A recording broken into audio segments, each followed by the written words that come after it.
BRS రజతోత్సవ సభకు ఏర్పాట్లు ముమ్మరంగా కొనసాగుతున్నాయని మెదక్ జిల్లా మాజీ ఎమ్మెల్యే పద్మా దేవేందర్ రెడ్డి తెలిపారు.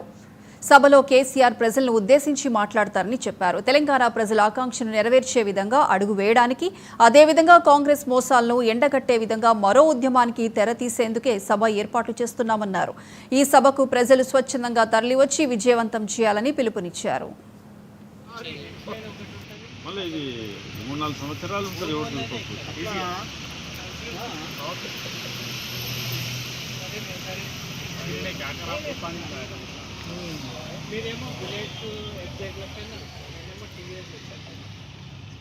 ఏడో డేట్ నాడు భారీ బహిరంగ సభ ఏర్పాట్లు ముమ్మరంగా కొనసాగుతూ ఉన్నాయి. గౌరవ కేసీఆర్ గారికి ఆ రోజు ప్రజలను ఉద్దేశించి మాట్లాడబోతూ ఉన్నారు.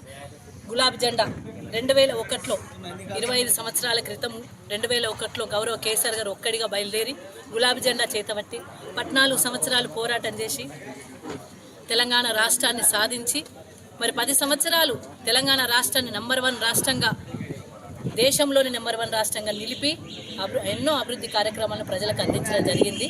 మరొక సంవత్సర కాలంగా ఏదైతే ప్రజలకు ఇబ్బంది కలుగుతుందో, తెలంగాణ ప్రజలకు ఇబ్బంది కలుగుతూ ఉంది. ఈ కాంగ్రెస్ పార్టీ అనేక మోసాలు చెప్పి, అనేక హామీలు చెప్పి అధికారంలోకి వచ్చి ప్రజల యొక్క ఆకాంక్షలు మర్చిపోయి ప్రజల్ని ఇబ్బంది పెట్టే విధంగా పరిపాలన కొనసాగుతుంది.